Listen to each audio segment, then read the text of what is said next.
Pierre Colherme, bonsoir. Vous êtes fondateur de l'association Ardecom, donc association de recherche et de développement pour la contraception masculine.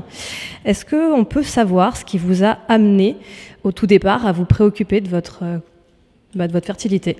Alors, dans les années 78, j'avais mon deuxième enfant, Rachel, ma fille, et donc j'avais pas envie d'avoir d'autres enfants après. Et on était déjà dans des groupes d'hommes, de paroles d'hommes sur comment on avait été fait par la société pour être de bons petits soldats, etc.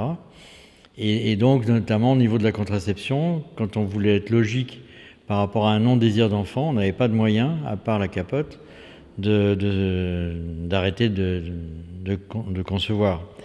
Donc on a fait une association pour rechercher les moyens de contraception. Donc on est tombé à ce moment-là sur le docteur Soufir au Sécos du Bicêtre et sur Roger Miosset à Toulouse pour les deux méthodes qui sont toujours en vigueur actuellement, et essayer de faire la promotion effectivement de la contraception pour les hommes en France. Je pense que c'est d'abord une démarche intérieure, c'est-à-dire qu'en fait c'est plus une introspection, une remise en question des rôles qu'on a, de la méconnaissance qu'on a de notre corps, de comment se produisent les spermatozoïdes, etc. Mais aussi, une des craintes, par exemple, chez les hommes, et même chez des femmes par rapport aux hommes, c'est que en se contraceptant, il y ait moins de désir, que la sexualité soit différente, mais d'une manière négative, etc., alors que ça n'a rien à voir. Au contraire. Donc, je crois qu'il y a une méconnaissance qui fait qu'on doit passer d'abord par l'intérieur pour apprendre, désapprendre, s'écouter, écouter l'autre, et finalement trouver un chemin qui soit d'abord pour nous en tant qu'hommes, et qui effectivement permette, soit un des outils pour accéder à une égalité, enfin construire plutôt une égalité avec les femmes. On l'a vu aussi, il y a beaucoup de freins culturels. Est-ce qu'il ne faudrait pas aussi qu'on change, les hommes et les femmes, notre regard, notre image, voire notre définition de ce que c'est qu'être un homme finalement? Alors je pense qu'in fine, il n'y a peut-être pas beaucoup de différence entre un homme et une femme. Je pense que à l'époque où on a fait Ardecom, c'est vrai qu'on parlait beaucoup du yin et du yang, et qu'on parlait de sa part féminine ou de sa part masculine. C'est vrai que l'analyse de genre après a amené à démontrer qu'effectivement on était dans un système de domination mâle, et que ça on n'en sortirait pas de manière évidente, et peut-être jamais, parce que tous les États, tout est fait là-dessus, mais que quand même on arrive à grignoter, mais que fondamentalement un homme et une femme ressentent peut-être la même chose par rapport à la nature, par rapport à eux-mêmes, et que les sentiments qui émergent sont identiques. Alors l'un de vos camarades, si je puis dire, d'Ardecom tout à l'heure a évoqué le fait qu'en fait ça fait 40 ans qu'en France il y a des moyens de contraception masculine, des moyens qu'on qualifie souvent de pas très sexy, pas très pratiques. Quelles sont les actions que vous menez justement pour essayer de convaincre les hommes que c'est faisable, pour les sensibiliser finalement à ces moyens existants? Alors on pensait que la sortie du livre sur la contraception masculine avec Soufir et Miosset allait être dévoré par tous les médecins progressistes qui voudraient contrebalancer les effets de la pilule de troisième génération pour les femmes et les risques de cancer, etc., tout ce qui est raconté autour de ça, en se précipitant sur la contraception masculine, avec des études sociologiques de l'OMS, etc. Donc, et en fait, ça n'a pas du tout été le cas, parce que je crois qu'ils sont très encastrés dans des modèles genrés.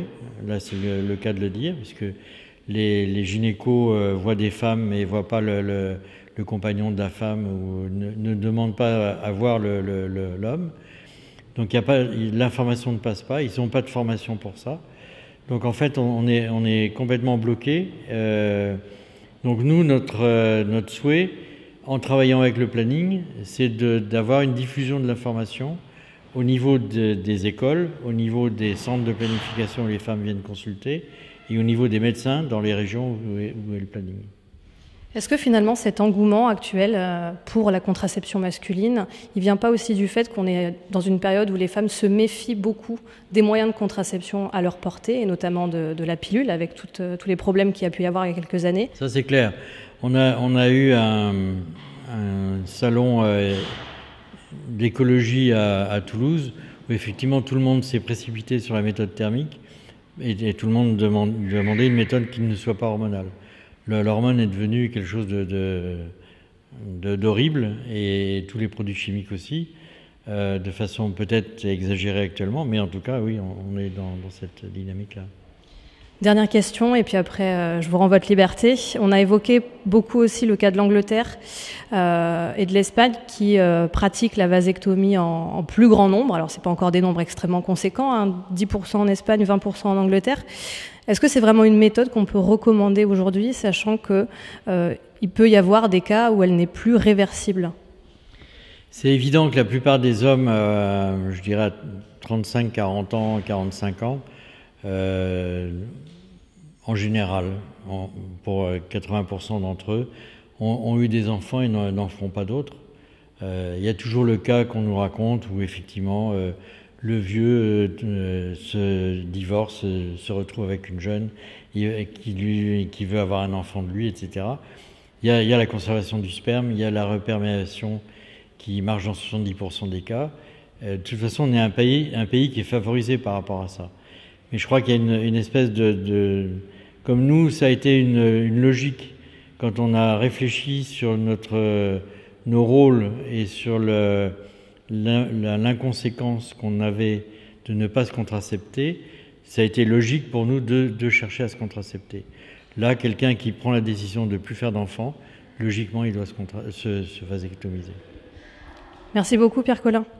C'est le Labo des Savoirs.